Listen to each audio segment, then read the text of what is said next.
Why Spider-Man skipping Avengers Doomsday is a good thing. About 2 weeks ago, Marvel Studios livestreamed a lineup of empty chairs for nearly 8 hours, revealing cast members for Avengers Doomsday one by one. While there were some notable absences like Brie Larson, Mark Ruffalo, Jeremy Renner, and Don Cheadle, the most shocking omission was a chair for Tom Holland's Spider-Man. While Marvel Studios and Robert Downey Jr. have hinted at more casting reveals to come, it got me thinking, maybe it's better if Spider-Man sits this one out. Hey there, my name is Oz, and welcome to FilmOzophy. And today, we're breaking down why Spider-Man's absence from Avengers Doomsday may be a blessing in disguise.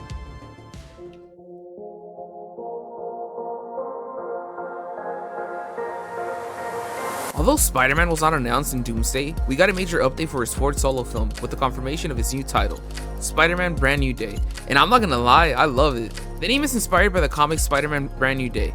The new title symbolizes a new slate for the Wallcrawler. The original comic followed the fallout of Peter and Mary Jane's deal with Mephisto, where Aunt May's life was spared in exchange for their marriage. All of these events occurring in the previous comic, Spider-Man One More Day. At the beginning of the story, Peter's life is partially reset. His marriage to MJ never existed, Aunt May was saved, Harry Osborn returned from the dead, but now most of Peter's personal growth was undone, a move that left a bitter taste in the reader's mouth. Now, I don't expect the film to cover supernatural elements such as the deal with Mephisto or resurrections, but what I fully expect and hope for is a deep dive into the emotional aftermath of Spider-Man No Way Home.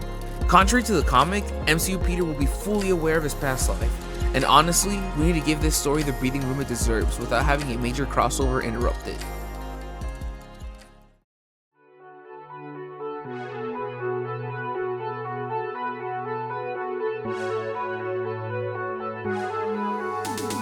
Rumors predict Spider-Man Brand New Day could partially take place on Battleworld, and to me, it would feel incredibly awkward to have Spider-Man be in a crossover film right after the emotional gut punch of No Way Home. In a crowded ensemble like Doomsday, Peter's arc would most likely get sidelined, referenced for sure, but certainly not progressed. With the Fantastic Four, the X-Men, and the rest of the Avengers all now sharing the spotlight, Spider-Man's nuanced story is sure to get lost in the noise. A similar instance happened early into MCU Spidey's run. Spider-Man Homecoming set the stage for Peter to become a neighborhood hero, having Peter reject Tony's offer to join the Avengers. But this decision is immediately forfeited once he is forced, by circumstance to be fair, to join the Avengers in Avengers Infinity War and Endgame. It was a climax to the Infinity Saga, and while it was fascinating to see Spider-Man join the charge against Thanos, and Peter was pivotal to Tony Stark's decision to act, the crossover affected Peter's growth as a neighborhood hero in the following films. The problem began with Spider-Man Far From Home. Instead of staying in New York and helping the city recover post-blip, Peter skips town for a European getaway. As we see in Falcon and the Winter Soldier, people were displaced during the blip. This was a missed opportunity to show how the blip affected everyday people. Seeing all this through Spider-Man's eyes would have been a perfect time to follow through on Homecoming's themes, and ground him as the city's friend and protector. My concern is that if Peter appears in Doomsday, we're gonna repeat this pattern, undercutting his solo journey and drag him back into the multiverse.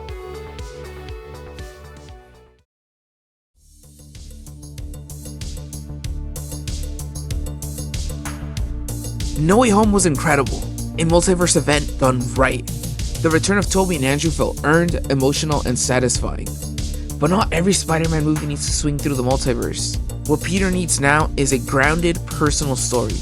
Daredevil Born Again is showing us that New York is on the brink. Serial killers, corrupt cops, and Wilson Fisk becoming mayor with plans to outlaw vigilantes. Spider-Man was even directly called out. And holy shit, after that eventful ending of Daredevil Born Again Season 1, Spider-Man for sure has to get involved now. I'm praying to God Disney and Sony figure something out. This is the perfect opportunity to return Spider-Man to street level stakes. The multiverse can wait. Peter's also going through something very personal. He's completely alone. He lost his aunt, his best friend, his mentors, and the love of his life. How does this affect them? Will he throw himself into being Spider-Man to avoid opening up again? Will college life become isolating for him? I want to see Peter form new relationships. People like Gwen Stacy, Felicia Hardy, the Osborns, or even the Daily Bugle crew. Let's rebuild his world, both as Peter Parker and as Spider-Man. There's nothing wrong with multiverse stories, but Brand New Day should not be one. It should be one about a man trying to piece his life back together. So, how do we keep Doomsday from interfering with Brand New Day since it comes out after Doomsday? Easy. Set Brand New Day during the events of Doomsday. Marvel has done this before. Remember Ant-Man and the Wasp? It dropped just 2 months after Infinity War, but it told its own self-contained story. Scott Lang and crew weren't dealing with Thanos, they were just trying to rescue Janet from the quantum realm. Ant-Man's absence from Infinity War gave him space to grow. Spider-Man deserves the same opportunity. Let's say Doomsday ends with the creation of Battleworld.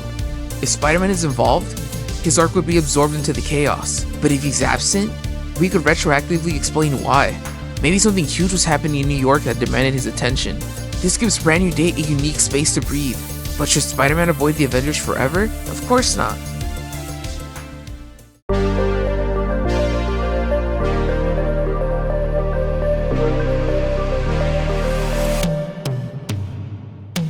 Just because Peter shouldn't appear in Doomsday doesn't mean he shouldn't be in Secret Wars. Let's not forget the line from Infinity War. Can't be a friendly neighborhood Spider-Man if there's no neighborhood. If Dr. Doom rewrites reality and threatens the multiverse, you better believe Spider-Man's gonna step in. And honestly, that line should not have been played up for laughs in Infinity War. My boy was spitting facts, I'm just gonna say that. His absence from Doomsday makes him the perfect late game player in Secret Wars. The Ant-Man of Secret Wars. Maybe he holds the key to restoring reality. Maybe he brings the symbiote into play. Maybe he finally reunites with Tobey and Andrew for one final, meaningful multiverse adventure. And if Dr. Doom looks like Tony Stark, that's gonna make it personal.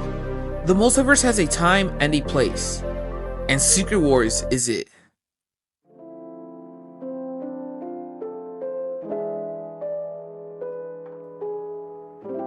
Look, I'm not against Spider-Man appearing in Doomsday, but I truly believe his story will benefit more if he doesn't.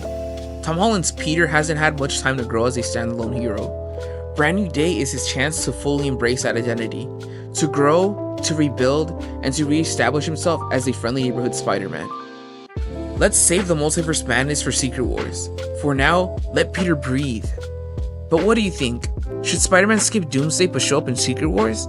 Or should he avoid both? Let's talk about it in the comments. Thank you so much for watching. This is likely my first video, and honestly I just want to say how much I appreciate you sticking around. Whether you watch the whole thing or just a bit, starting a YouTube channel has been a dream of mine for years, and I'm thrilled to finally take that leap. If you have any feedback or ideas on how I can improve, please drop a comment. I'm always open to learn and grow. Thanks again. I appreciate your time. Really, I really do. And as always, stay safe, stay positive, and I'll see you later.